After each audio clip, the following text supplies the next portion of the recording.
Good morning. This is Jason Dean coming live at you again for another Film Fanatic show. It is Wednesday, 8:55, November 12th. We just had our first official snowfall last night. It was a pretty cold and kind of a raw day yesterday, but then it got a little bit colder, and then it snowed. So we got like a dusting, enough to where it covered, but officially the first snow of this year. So, or of this winter. So, even though we're not quite at winter, but we're getting close. So again, I hope everyone's doing good. I just uploaded a pretty big show on. I put it up yesterday. Put up a big show on my review. I sometimes don't like to use that word review because I don't really when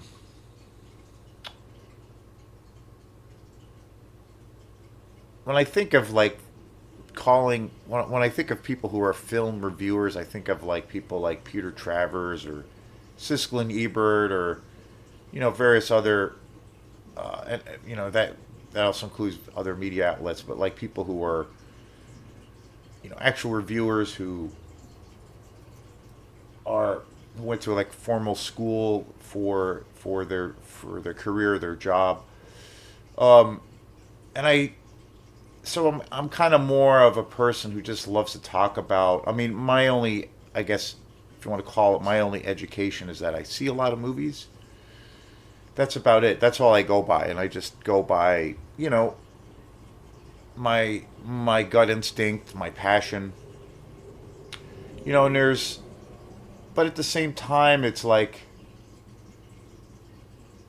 I think you can learn a lot, and it doesn't necessarily, you definitely don't really, in regards to any subject, I mean, you don't have to go through like an academic system necessarily to understand certain things. I always think of one of the, I guess, best examples of that is Quentin Tarantino. Never, as far as I know, he like never took a film class, never studied with anyone formally, never went to a college for film. He's the only way, the way he learned was, working and living in a video store, or working in a video store for years, and that's where he developed his knowledge. And so it's pretty interesting, and someone totally kind of off the grid or off the radars. So but I generally don't like to. Sometimes I think the word movie review that that as far as what I put up might be a little bit I don't know, funny or just weird or pretentious, but I guess you could call it a review. It's mainly just me sharing my tastes and my interests. But that all being said, I did post my review of the new Predator movie, Badlands. I put that up. I think I put it up yesterday, and I saw it on Sunday with some friends. And I used to do reviews or shows on movies after right after I've seen them. I was in a habit of doing. I used to do a lot of my videos. I used to do them later at night, and I got in a habit of doing shows like later that night after I saw a movie. And that's a trend on YouTube as far as the out of the theater reactions, and it is something that I think it's got some substance. It's viable, and it does I think your gut instinct and all those things are for the most part they're pretty accurate, at least for me. Like my gut, I that's usually what I don't look at the experience as like an intellectual thing. I look at it more as just how I just react, mentally, physically, but like just more of a visceral kind of a thing. And so like the vibe. And typically, usually my first impression does stay with me and what have you. And so, but generally, what I do, I also feel like out of the out of the theater responses or reviews, and again, I see it. It's a very popular thing for people to do, but I generally feel like I stopped doing that. The reason is I just feel like I actually think it's kind of a disservice. I think it's kind of a disservice, well, to yourself, but then also to your subscribers, people who watch your show. Because I feel like, a lot of the times it's I think it's a little bit more fair and maybe accurate to kind of like, let it sit with you, you know let it let the experience kind of work its way into your system and sit on it for a day and see if you think about it, want to talk about it, or want to re-experience it the next day. And sometimes you obviously will, and then sometimes you will, just kind of forget about it. So that's why I don't do out of the theater reviews, because I do think there are certain films and certain experiences around movies that you kind of need to let it sit a little bit and simmer.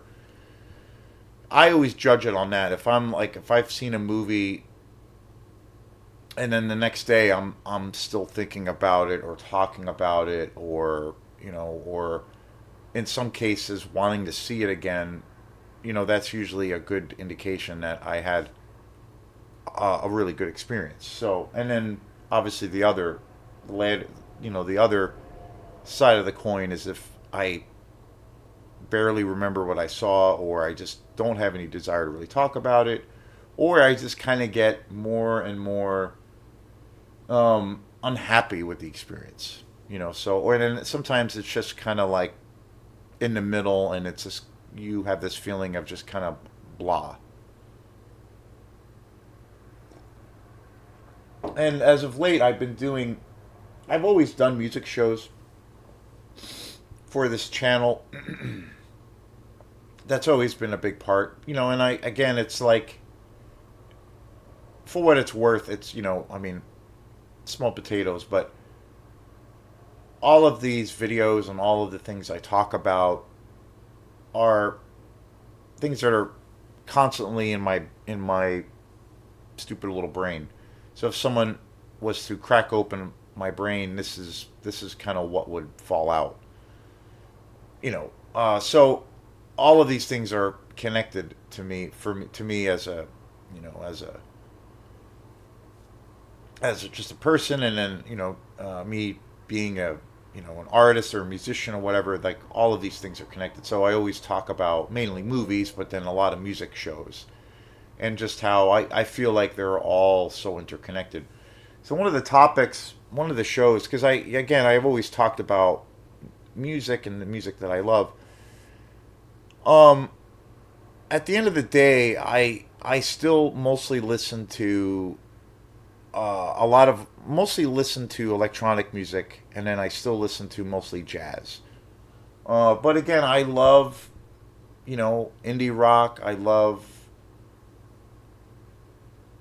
I'm a big fan of metal and extreme metal, black metal, death metal. I love all kinds of styles of music.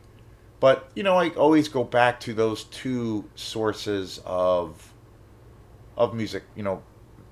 Lately I've been listening to tons of Altecker, and I've been uploading a lot of their videos, but I always naturally gravitate towards them, but then electronic music in general. And then also with jazz, I jazz is a style, like, when it comes to music or practice for me, as a drummer, it's something I'm always working on. I have such a deep love for jazz. I didn't really get it at first, and when I was in my early 20s, I knew it was an incredible art form, and it was a new language, but I never really, I looked at it as this kind of technical or academic pursuit for the longest time. Like, why I felt like, okay, I'm just a rock drummer, and not that there's anything wrong with it, but in order to get better, I should learn uh, some of these cool jazz licks and this kind of, you know, independence of, you know, using all of your limbs at the same time. And I looked at it for a long time as this technical exercise, and I liked it, but I didn't love it. I didn't like it as a fan. It wasn't music that I could really understand or get into. And then after a few years of that, I actually started. I actually fell in love with the music, and I really got into it. And aside from me being a, you know, a drummer or whatever, or a musician, I legitimately fell in love with the art form of jazz, and I listen to it pretty regularly. And on my in my free time, you know, most of my time when it comes to practice of drum set, I usually, you know, work on jazz exercises and all things kind of related to that. I don't get a chance to really do that style of music. I did have a few bands over the years that were more, I guess, jazz oriented, but lately that hasn't been a thing. A couple of the groups kind of fell apart or fell away, but it's something I continually try to work on, and I do listen to it a lot, and I obviously there's a lot of similarities I think between styles. You know, even going back to Altecker,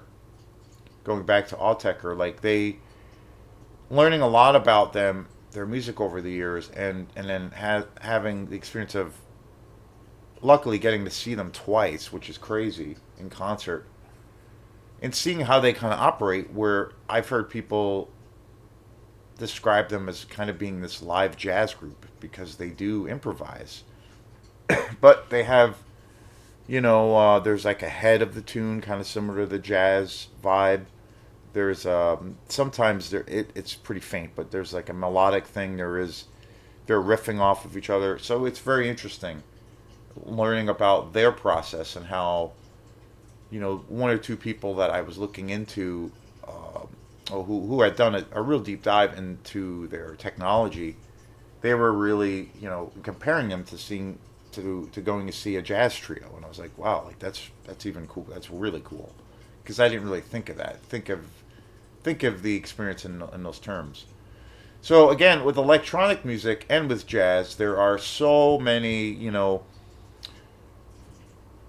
when you say, well, I love jazz or I love rock or I love metal, I mean, there's so many that can really mean anything. At one point, it was a little bit maybe of a narrow. The field was maybe a little bit smaller, a little bit narrow, but now there are, you know, if you take rock or funk music or whatever it is, there are so many of these kind of subgenres and different things now that the styles are stylistically, I think, well, like electronic music, for instance, because that's what I'm going to be kind of talking about today. It's very, very broad. It's like it's a giant umbrella, and underneath that umbrella, there's like so many kind of subgenres. So there's so many different things that are a part of that, and it's very, very broad. So one of the styles that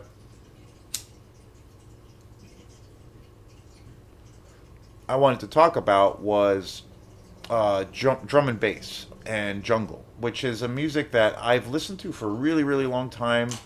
When I first got into electronic music, it was one of the first styles I remember getting into it. I kind of got into drum and bass and jungle music pretty early.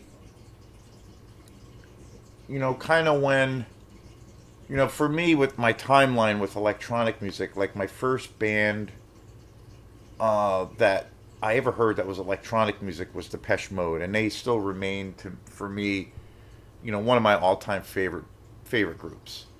You know, when the first time I heard Violator, it, you know, it changed my life, and it always stuck with me. And David Gahan, the singer for Depeche Mode, is my favorite singer of all time. Still. And, you know, and I was a total metalhead at that time. I was a little kid. I remember getting Violator on cassette.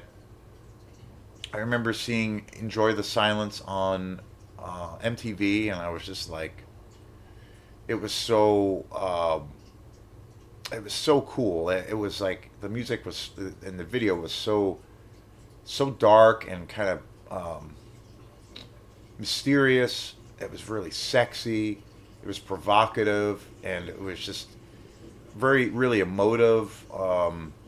It just right away, and it was like unlike anything other than that. Because I grew up listening mostly to metal, and but I also got an early exposure to a lot of hip hop too, and I have a deep love of hip hop. And I don't think I've actually done a show on hip hop and rap music and stuff, especially music that I grew up on, which would be a really cool thing. But after a few years after Depeche Mode, became a huge fan of theirs, I ended up having some friends that were into kind of techno music, and they were also, in high school I had two or three friends that were DJs,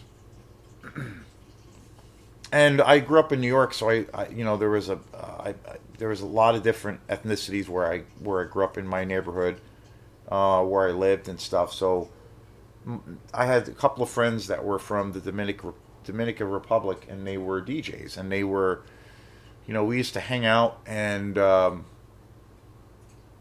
drink and party, sometimes, and they would give me all these like mixtapes of all of this like early techno, and I was, freshman in high school or whatever, and it was really, this kind of early, washed out, really raw kind of techno, and that was like outside of Depeche Mode.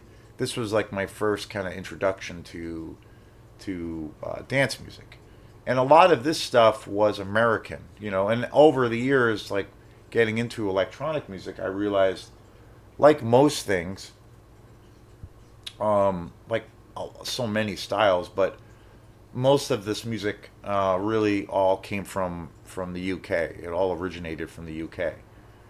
So, you know, I mean, you could trace it back to like,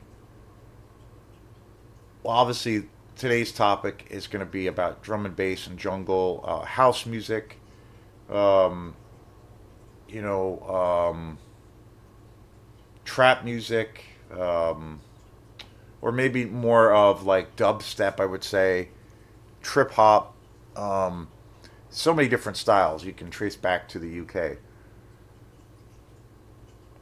Two of the most innovative bands I think that were way ahead of their time that really ushered in dance music are bands like, well, I think for me, one of the most important bands was New Order, or is New Order. They really, really ushered in kind of the early um, rambling or early stages of dance culture and eventually trance music and house music and all of these things. Such an innovative band. But there's so many, there's so many subgenres. But again, when I was a kid, I got exposed to, as far as dance music, it was like kind of harder edge techno. And then eventually I got exposed to, quite a few years later, but I got exposed to house music. And then also trance music. So, and then shortly, pretty much around that time, I got exposed to jungle, drum and bass. And stylistically, it's a real interesting style because I've always thought when I think of like drum and bass or jungle, and I guess in a nutshell, the way I think about it, it's like if um, you take a like a James Brown, like say Sex Machine, you take like a James Brown beat or groove and you sample it, but then you just speed it up to the BPMs. To me, that's like kind of what jungle is. Like I feel like it's that kind of vibe or that feel. And it's a really broad style. I mean, when you look at, again, it's a style. Drum and bass and jungle really came out of England, but I kind of got into it. I think the first artists in that style that I got exposed to were more of the kind of the American drum and bass artists or DJs. I kind of got more exposed to drum and bass and then eventually jungle. And jungle tends to be like, in a nutshell, it's like break beats that are where their speed is really increased. And again, like in a nutshell, it's like taking a sample of a James Brown groove and then just speeding it up to where it's like almost double time. And with drum and bass, like my first exposure was to people, DJs like Diesel Boy, LTJ Bookham, and things like that. These were like American DJs, but then they were also doing original production, and I got into that style more or less through them first. And it was an interesting, that phase of drum and bass and jungle. That was interesting because there was a lot of people who were into metal kind of crossed over, I think, into that scene because there was this kind of punk element, there was this kind of anti-establishment vibe, and I noticed that there were people who were into the metal movement kind of, were into that also because, and also a lot of the music was, you know, very aggressive and tended to be very dark. And then it wasn't until years later, I think the first artist that I would consider to be more of a jungle artist, where the jungle, stylistically, it's interesting trying to think about how to describe it. But like with jungle, I feel like the jungle style is a little bit more, well, I think compared to like American techno or American drum and bass. And again, the whole style started in the UK, but the jungle stuff tends to be a little bit faster and way more um, rhythmically complex. It's more experimental. I think there's more influences from other various styles. I mean, you have funk music is a big influence. The James Brown kind of analogy. Also, reggae music has a big influence, and I think there's a big jazz influence. But the artist, when I first got into, and this was afterwards, after hearing um, Diesel DJ or Diesel Boy and LTJ Bookham and a slew of other drum and bass artists that were more or less based in America, I got exposed to an artist called Square Pusher. And this stuff was similar, but it was way more, well, just wild and way more creative, way more, there was like more risk taking. It had a way more, much more of an experimental edge. And it combined elements of jazz, noise. It had this really raw ambient quality.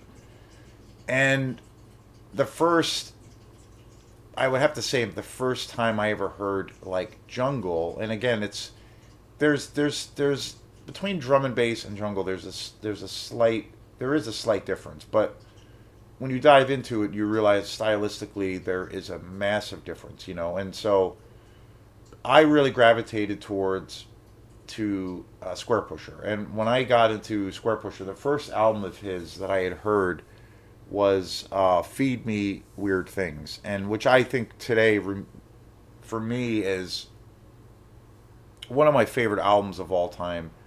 And Square Pusher is like one of my favorite artists of all time. Again, going back to Warp Records, which I talk a lot about because of Alltecker, um, Square Pusher has been signed and has been a Warp Records artist for the longest time, and I believe he still is. He's still on the roster. And so when I first heard "Feed Me Weird Things," it was one of the most intense like musical experiences I had ever had because the music was so wild, so sci-fi centric, if you want to call it that. It was super intense, and it was really so highly creative, and it took my concept of what I thought maybe what electronic music was or could be, and it turned it on its side because it was so unconventional and it was so otherworldly and so futurist. And I remember when I heard that album, it, again, it just blew me away. It was a very emotional album, very dark album, but really experimental. And I heard,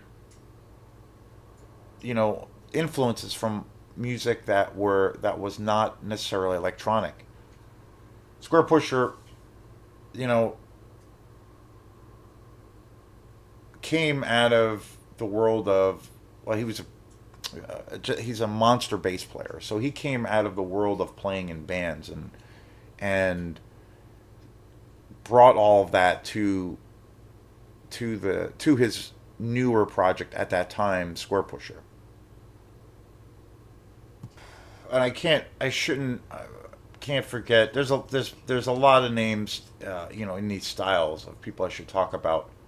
But one artist I should mention definitely is Brazilian artist Eamon Tobin.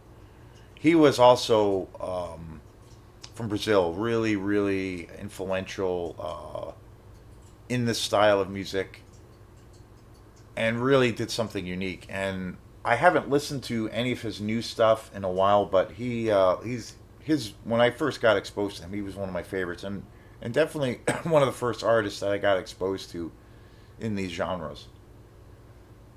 But again, hearing "Feed Me Weird Things" by Square Pusher, that was a life changing experience. Thomas Russell Jenkinson, uh, a phenomenal prodigy bass player, similar to, I feel like he's at the level of like a Jaco Pastorius or like Stanley Clark. I mean, just a monster bass player, and he took a lot of his background as from playing in rock bands and jazz groups, and brought it to his newer project, at least at that time, to the creation of Square Pusher, which is like one of the most unique and original groups um, ever conceived, and he continues to be um, so damn innovative. 1996 was when "Feed Me Weird Things" came out, and just an absolute masterpiece. I believe it was last year that it was reissued on vinyl. 1996, and that album, like up until that point, before I heard "Feed Me Weird Things," I kind of felt like electronic music was like more or less like techno or similar to or like more pop or dark kind of pop based music like Depeche Mode. But when I heard Square Pusher, I was just like, wait, there's way more to this style or sound. Electronic music as a whole, but it was also my introduction to what jungle was. And it was so wildly creative, really rhythmically complex. And for me, it just blew off the roof because I suddenly was like, "Oh wait, electronic music could be anything. It's way more broad than I thought." And then, around that time, I also got exposed to um, Aphex Twin, and also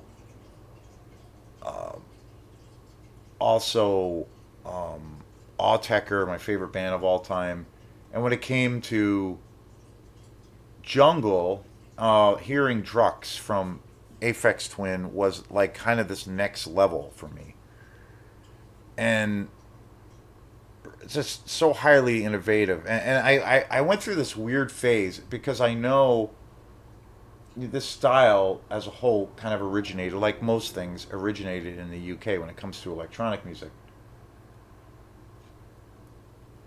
And I was so into this new stuff that I was hearing at that time: Square Pusher, Aphex Twin, Alltecher, Boards of Canada, like getting exposed to that stuff after, kind of spending a few years listening to drum and bass music that was coming out of America.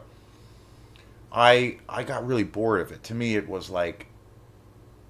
felt like a style that I kind of was leaving behind because I wanted this other music in my life that was I found way more creative and way more exciting and had more of an edge. But I still love the more, I guess, the some of the American, um, like I still love Diesel Boy quite a bit, and I still love that high octane kind of more straightforward drum and bass stuff. But I gravitated more into the more kind of experimental stuff. So being exposed to those artists was a a game changer.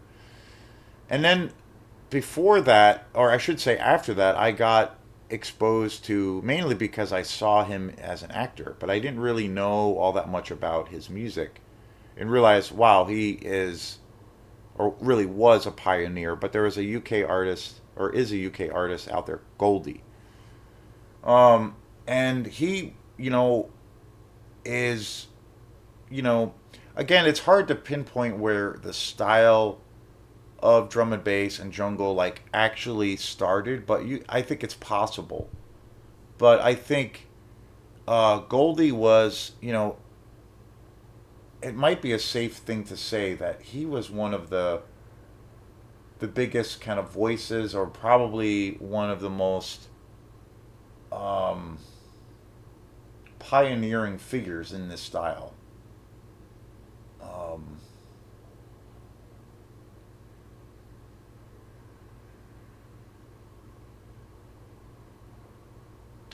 when you trace back, again, that's something I try to do because I think it's, if you're into his style, I do this all the time in movies. If you're into his style, I think it's pretty cool to kind of trace back, where it started or the origins. Or, for me, it really started. And I've talked about this a lot, but I think it's, it kind of, it's the best way I can kind of explain it. But the first time I did that, where like I was, into a band a lot, and I was like, wow, like these guys are so awesome, and like they just have this really unique sound. I really, really want to find out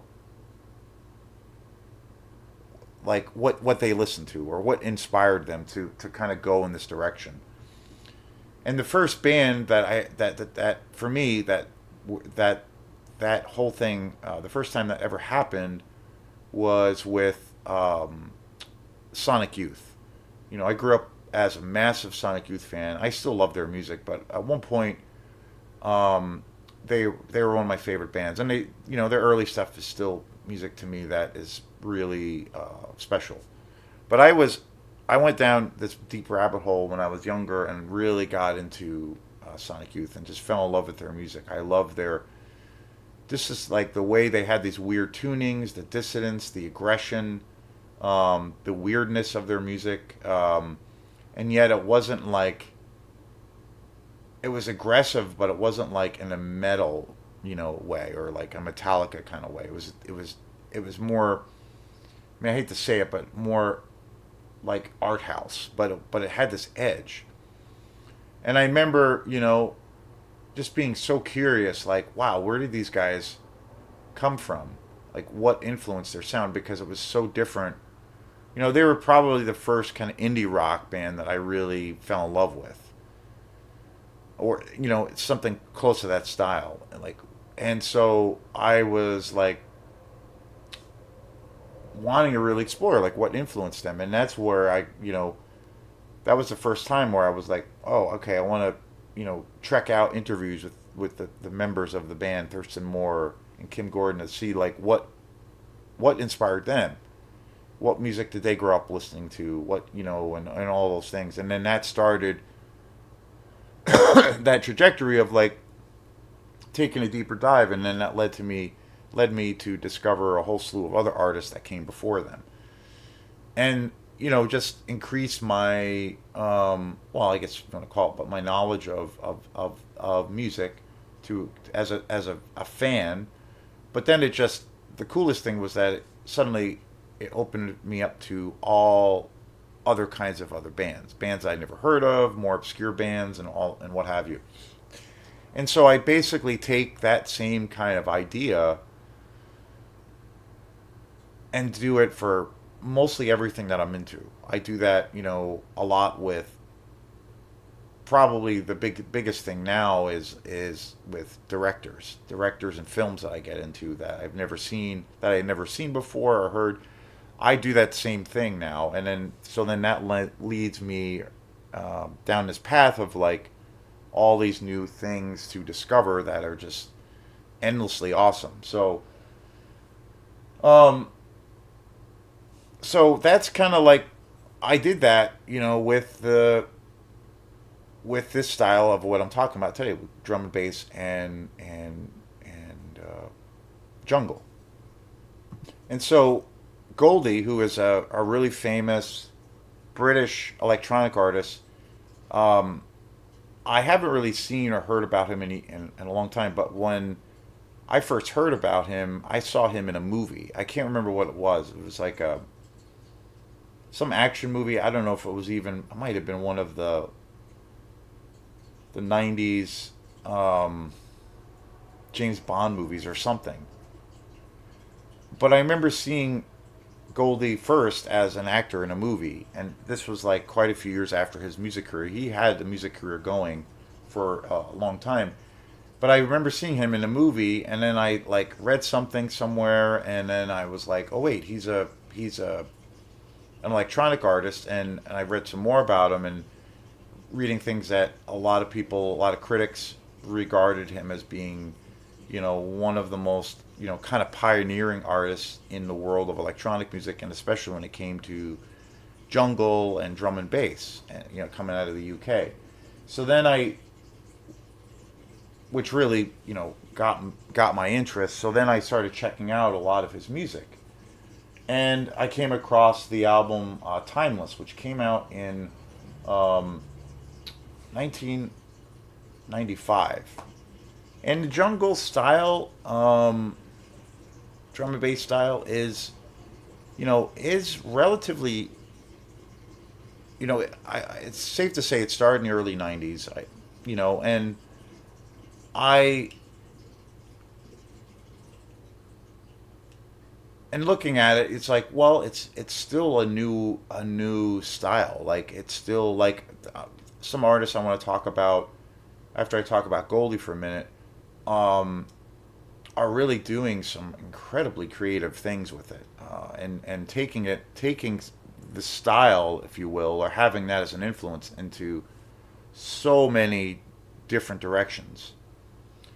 I especially see it in kind of the jazz world.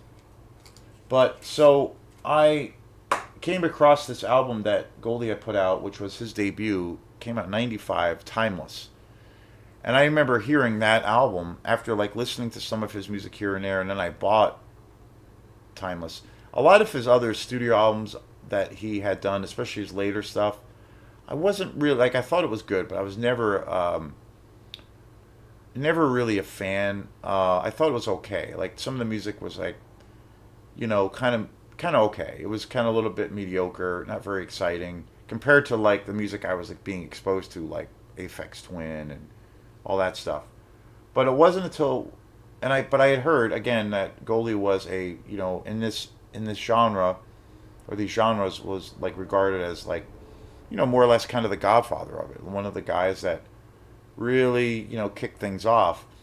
And I came across that album, that his debut album, Timeless, which came out in 1995. And that was also another key moment for me where it was a game changer, because I was like, oh, wait, shit. Wow, like this is pure jungle drum and bass stuff.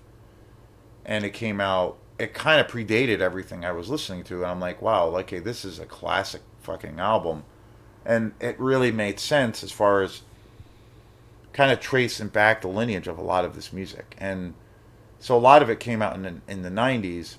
I mean, I know there are things happening before that, but as far as where the stamp is really being, where the deal is being sealed, or where there's like this real concrete thing, I really feel that Timeless, the the the debut album from Goldie, is kind of that benchmark, like where he kind of, I do think, he kind of ushered in a new style of music. And it was in the world of electronic music, it was a very new style. And Timeless is an amazing album, and I think it is. It's like it's pretty old by today's standards, 95, but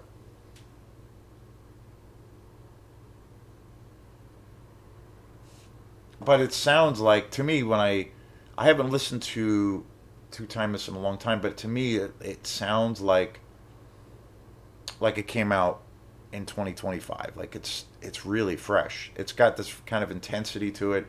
A lot of cool breaks, a lot of cool rhythmic ideas.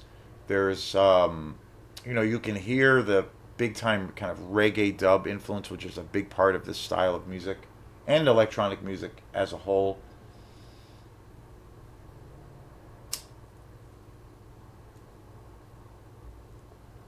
Especially when with reggae music when it comes to stylistically more of the kind of the dub sound, which I love. I'm a huge reggae fan, and but I typically love the more dub style, like artists like, well, Lee Scratch Perry, but Augustus Pablo is probably my favorite artist. That music tends to be a little bit more, well, way more psychedelic. There's a little bit more of like an improv element. It tends to be a lot darker, and massive influence on the world of electronic music. I mean, from to all styles, but you especially hear that the reggae influence in Goldie's music, and you really can see that. Oh, okay, this is like tracing back that lineage of like the history. It's like, oh shit, okay, this is kind of where it started. It's like really, really influential, and so I highly recommend Timeless. It's a great album, and I would have to say, again, Square Pusher is one of my favorite artists, and he has an amazing track record. There's pretty much, I love all of his records, but Feed Me Weird Things is like, that album is just mind melting. I highly recommend that. And when it comes to Aphex Twin, um, he's always been one of my favorite artists for the longest time. I definitely would say Drux is my hands down my favorite. That is some of the most intense kind of jungle music I've ever heard in my life. Super dark. That album kind of scared me when I first heard it. That album I can't recommend enough. Just amazing records. And again, there's so many others that I could spend time talking about or and whatnot. But I kind of wanted to do just a general talk on this style of music that is a deep love of mine. Because it is a part of the world of electronic music, and so it's a big thing. And there's a few tunes for what it's worth, and and the music that I've written for Quantum that are very much inspired and influenced by these styles. So there's like two tunes in particular that are, you know, they're not going to be as good as these artists, but very much influenced by these two styles greatly. So it's important, and I've always listened to this kind of to this style or styles, and I think it's the where this style and its influence is pretty amazing. It's wild to see where it's gone. It's a newer style, from the like '90s. Say well, talking about Goldie like '95, and here we are 2025. And again, there's a lot of other artists involved, but these are like the key artists that I can think of at the top of my head. And from what I know about, this is like that information that I can, kind of easily think about and kind of express. And there are lots of other artists that should be, I guess, or could be included. But I generally think these artists of what I'm talking about are the most important. And to kind of, see or to show to a degree that they're stylistically the difference sometimes between what jungle is and drum and bass and all of these things. And then, jumping forward to where we are now, 2025, um, the influence of this music is so huge and so um, what some artists right now are doing with it is pretty astounding. When it comes to other electronic artists, I think what Autechre, my favorite band of all time, is doing with using this as a big influence. Like just when I saw them 2 weeks ago,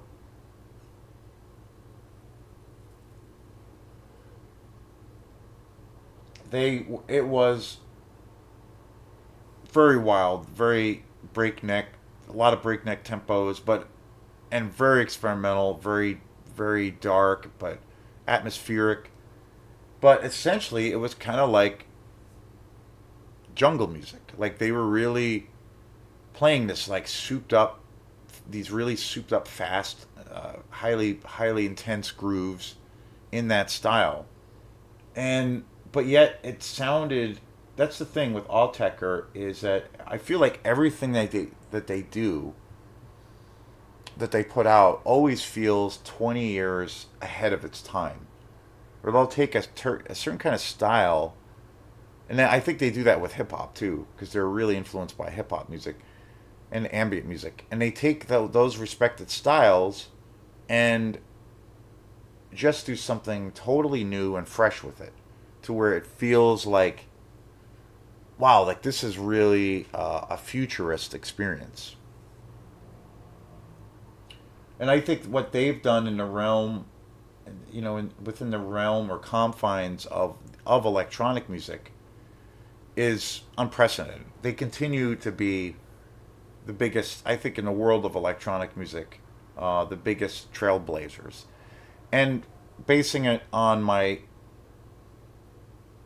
recent concert experience of seeing them, it was like taking this style and just like reinventing the wheel almost and pushing it so far ahead that it was like some of the stuff could be, you could say, could be over my head to understand what's going on, but adapting a language that's been around and yet um, recalibrating it and putting it um, in this new light, you know. And I think with the sound of drum and bass, especially jungle, I see it a lot more as a thing that has really crossed over, and I kind of use that term with sometimes like cross pollination of where that's one of the cool things with there's a lot of shitty things, but there's a lot of great things I think. But one of the great aspects of the digital age that we live in is that there is less barriers. Um, I think at one time in music there there was probably more of a taboo of, well, no, you can't really blend these two styles, and like it doesn't make sense, and you gotta stick with that particular tone or that sound in order to make it successful. But I've seen in the last 15 years, and especially now with there being so much music out there, and so much of a faster way of accessing it, and there's less barriers around it, where I see now with music, especially in the kind of the jazz world, there is so much of an influence of just mixing all different styles of music together that maybe 20 years ago it was never even mentioned, or it was almost a taboo. And I feel like now there's so much of that happening that I think is a result of a good thing that's come out of the digital age. Even though I think there's probably more bad than good, but I think that's a really good thing. And I see it really in the jazz world. Artists like Jojo Mayer, who came out of the jazz world more or less. Uh, One of the most innovative drummers, and um, just incredible. What he's done with the incorporating the coming out of more or less the jazz fusion world, but then incorporating these like very modern electronica vibes into his playing, especially with jungle, um, is so innovative. So innovative. He has a band called Nerve, which is a group where they just essentially improvise. And again, it takes this jazz thing, but it makes it incredibly modern and very futurist. And what they've done, and what he's done, especially with this style, is astounding, astounding, and it's pretty much all produced and played by live musicians, with there always being a heavy electronic element.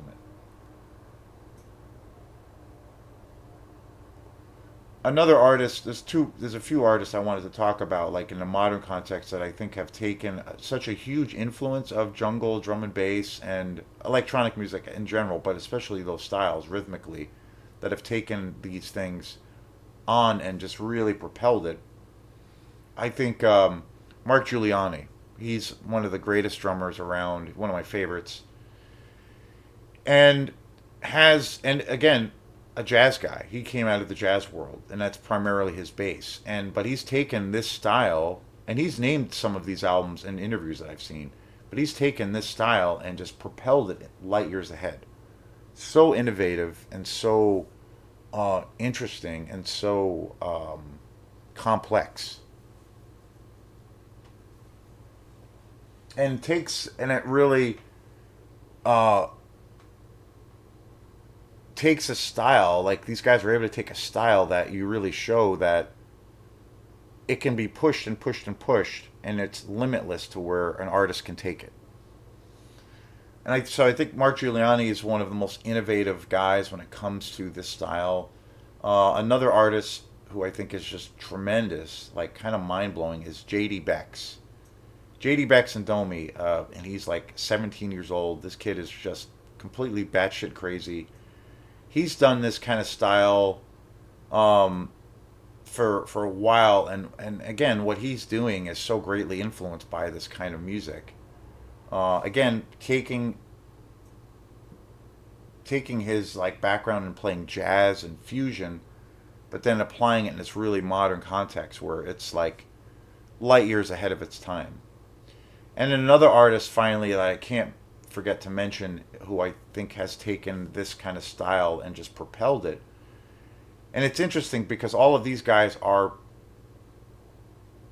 people who are playing drums, and they are composers, and they are primarily playing with other people playing live instruments, but then they are also bringing these massive influences of the electronic style, especially drum and bass, and blending it with fusion and jazz sensibilities.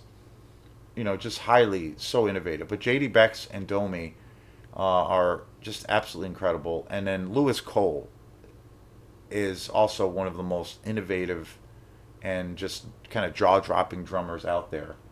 I tend to feel like in this style, my favorite drummer, um, and just in general, pretty much my favorite like modern drummer, even though he's been around for a long time now, is Jojo Mayer. I think what he's doing is just like top tier. But I also really, really love Lewis Cole. He's one of my favorites. I just think he is so fucking innovative with what he's doing with this style of music, and pushing. All of these guys are doing that, but pushing this style into to new heights, and to realize, wow, like the sky's the limit. So it's a really, this style in the world of electronic music is highly versatile, and it can be applied in so many ways, and I hear it all the time, and it lends itself to jazz and fusion sensibilities, so it's really versatile. Tremendous. So thanks again, and we will talk to you soon. Peace.